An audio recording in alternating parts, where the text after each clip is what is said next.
Uncertain weather patterns continue to have a devastating effect on agriculture, especially for small-scale farmers. Many struggle to mitigate the impact due to limited resources. Changes in weather patterns affect crops and livestock, and with severe impacts for the economy. Farmers and industry experts met at the Emergency Agri-Climate Summit in Pretoria to discuss food security and innovative farming solutions in response to South Africa's climate crisis. Effects of climate change continue to impact the agricultural sector, with far-reaching consequences for food security and livelihoods. With the delays in summer rains, farmers are feeling the direct impacts as they battle to keep their crops and livestock alive.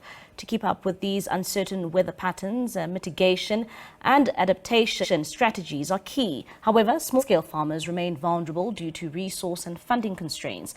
Climate change also has a direct impact on one of the country's staple commodities, maize, ultimately affecting the country's competitiveness in the global market and food security. For more on this, we're now joined by James Reeler. He is a Senior Climate Action Manager at World Wildlife Fund for Nature and joins us now via our video link. James, thank you so much for your time this evening here in SABC News. I mean, let's start off here. When it comes to these severe weather patterns that we are seeing, why would you say that South Africa is experiencing such, weird weather patterns, if I may put it that way? Certainly. I think South Africa, or climate, obviously is changing at the moment. Weather patterns, of course, are variable, right? And, this time of year, we tend to get quite odd, if you like, climate weather impacts. But I think the point is what we're seeing in terms of climate change at the moment is increased variability, and we're expecting to see that enhanced as we go forward into the later years in this century. And obviously the footprint of that is very significant when we're talking about agriculture. It's very vulnerable. Small-scale agriculture has always been vulnerable to weather impacts, and that's just increasing at the moment. And one would say that just looking at, these weather patterns and, the impact it has on farmers and livestock and their crops, this is quite devastating as they try to navigate this terrain. It is indeed, and it's a very difficult thing to plan for, particularly for small-scale agriculture. So typically large-scale agriculture often has some sort of a fallback. If you have you'll have cash reserves at the very least. There's potential for insurance, and of course, when in dry periods you have irrigation. For wetter periods, you have sort of a plan. But really, for small-scale agriculture, when your crop fails in the ground, it can be a matter of life and death for some communities, particularly the most vulnerable. And this is why when we talk about the impacts of climate change, we really say the impacts are most felt by those sort of who are kind of at the margins, who are most dependent on the land. How do farmers plan better? I mean, we know about, these weather patterns that we are experiencing. I mean, the 1 minute we have snow, the next, we have a heat wave in the country. How do we assist farmers to plan better? Well, one of the things that is critically missing in the South African context that used to be there is agricultural extension. So obviously some of these impacts you cannot do anything about, but there are ways that you can undertake agriculture that provide a certain amount of resilience, and a lot of that sort of what we call climate smart agriculture, agroecological approaches require sort of trading in insights, and the government can play a critical role in this, providing that training, the outreach.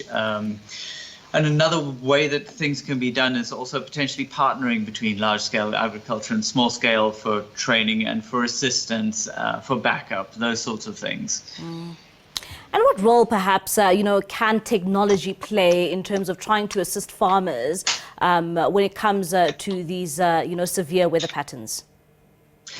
Well, the first step, of course, is early warning systems. So, access to weather insights with sufficient warning can make a bit of a difference to how you plan your crops and those sorts of things. So and the access to that often is limited by households, internet access.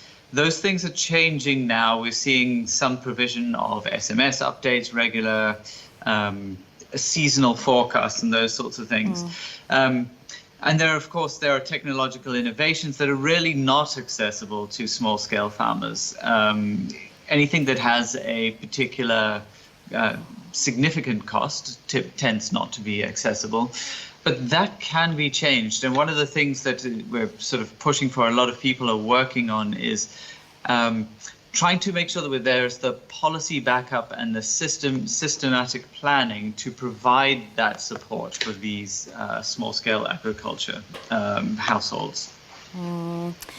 And when it comes to food security, because ultimately it would also then, impact those on the ground and, civilians. What does that mean for food security? Also, what does that mean for the economy?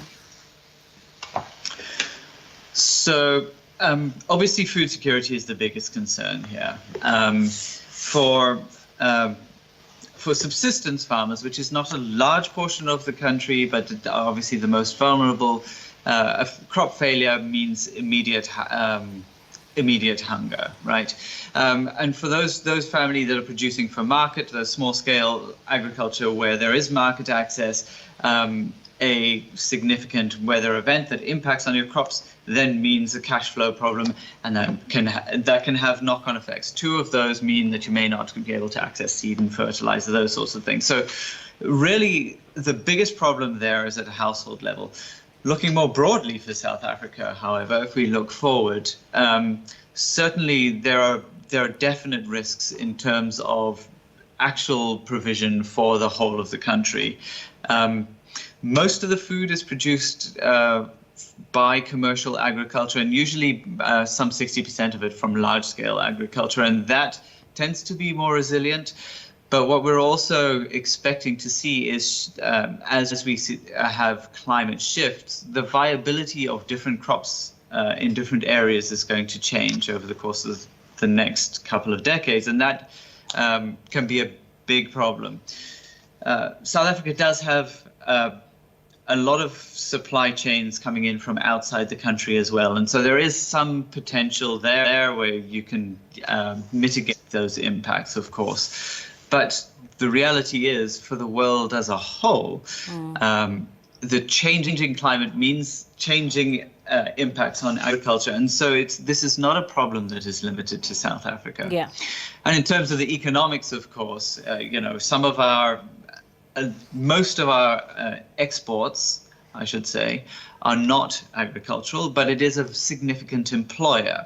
And so that means that when the sort of 750,000 farm workers who are linked to the commercial agriculture, when there are commercial impacts on those farms, a lot of those farm workers are impacted, and that can have a knock-on effect on the economy. All right, James, thank you so much for your time this evening. That is James Reeler. He is a Senior Climate Action Manager at Worldwide Fund for Nature, just giving us an insight there when it comes to the very severe weather patterns we've been experiencing over the past couple of weeks.